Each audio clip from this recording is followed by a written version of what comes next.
नमस्कार. आज मी बनवला आहे पनीर कोफ्ता. त्यासाठी मी 4 उकडलेले बटाटे घेतले आहे, सालं काढून किसून घेतली. पाव किलो पनीरही किसून घेतलं आहे.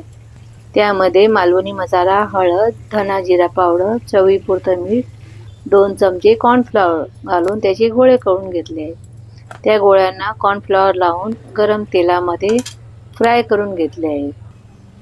आता वाटपासाठी कांदा थोडा लालसर होईपर्यंत परतवून घेतला. त्यानंतर त्यामध्ये आलं लसूण, 2 मिरच्या, काजू आणि टॅमॅटो थोडं पाणी टाकून शिजवून घेतलं. शिजवलेलं वाटप मिक्सरला बारीक करून घेतलं. आता पातेल्यामध्ये 1 चमचा तेल आणि 1 चमचा बटर टाकून त्यामध्ये 1 तेजपत्ता आणि थोडं जिरं टाकून घेतलंय. त्यामध्ये हळद, गरम मसाला आणि लाल तिखट.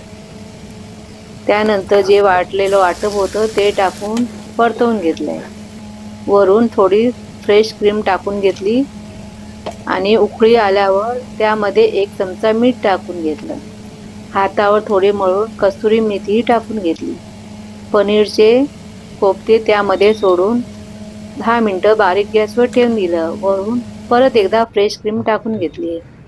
आता ही खायला तयार आहे. पनीर कोफ्ता तुम्ही एकदा करा, तुम्हाला नक्की आवडेल. थँक्यू.